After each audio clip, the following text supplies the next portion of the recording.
Workload went up from about, 70 to 80 hours a week to probably 120. Go to sleep, I wake up, I work, go to sleep, wake up, work, do that 7 days a week. I'll have to do that for a while, no choice. But I think once Twitter is set on the right path, I think it is a much easier thing to manage than SpaceX or Tesla. And I really understand the internet. I wrote software personally for 20 years. I was one of the key people behind X.com, which became PayPal. And so I'm aware of I know how to make a way better PayPal. There's a product plan I wrote, which I wish I'd kept a copy of in July of 2000, where I thought it would be possible to make the most valuable financial institution in the world. And we're going to execute that plan from 22 years ago, which amazingly no one has done.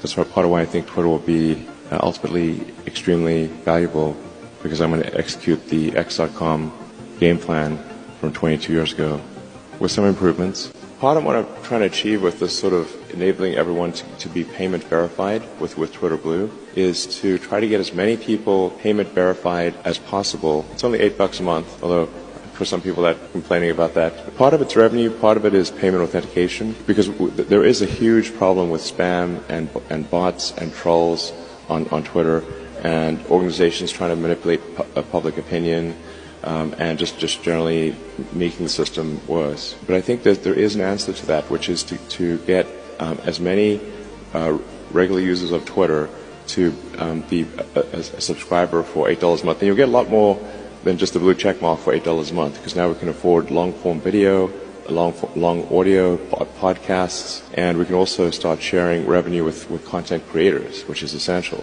I mean, right now, if you're on Twitter, you'll see a lot of links posted to YouTube and TikTok, and that's because, at least until now, Twitter has not even given them enough video length to post their video, and then they give the content creators no means of monetizing the video.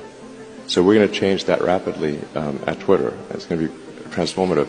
But if we can get enough verified users, and we're going to prioritize Twitter search, replies, mentions, by verified users first.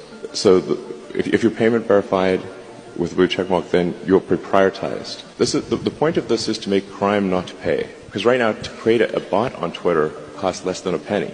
The cost of crime is so cheap, and that's part of why crime and hateful conduct pays. But if somebody risks losing even $8, it's too expensive to now have 100,000 fake accounts, because they have to spend $800,000 a month, as opposed to $800 a month. So, and then we also, since we're using payment authentication, we're piggybacking on the authentication system of the payment system, and we're also piggybacking off of Apple's authentication system, which is another layer of security.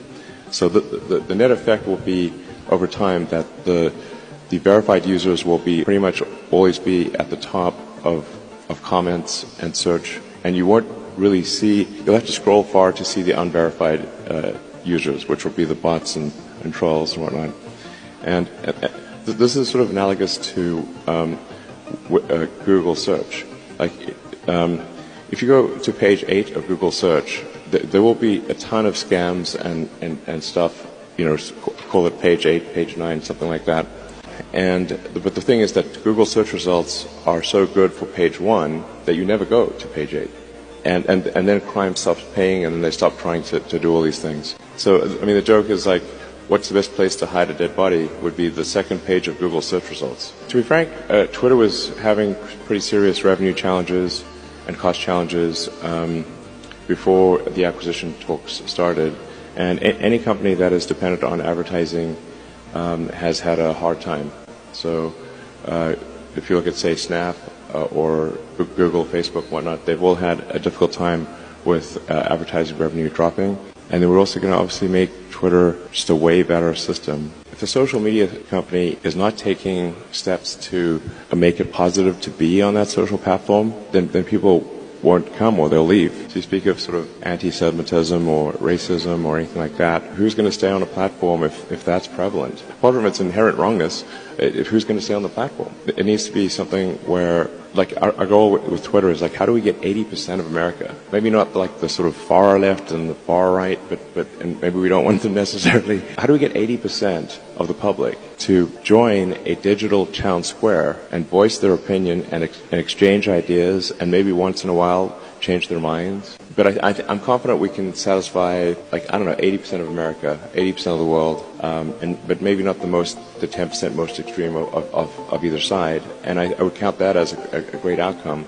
And I think it is important to have sort of a digital town square where people feel comfortable talking. And I also think it's like one of the things that's important is to be able to sort of decide what kind of experience you want to have on Twitter, because some people might say, okay, like, I want if this was a radio station, I want the easy listening, smooth jazz. So you should be able to have that setting for Twitter, and then some people might say like, no, I want heavy metal thrash. Then you don't mind someone saying mean things to you, within the context of the law, and you don't mind engaging in vigorous arguments on Twitter and that kind of thing. But you should be able to kind of like pick your preference and decide if you want sort of full contact battle, or do you want, like, no, I just want to look at poppies and flowers and nice landscapes and stuff.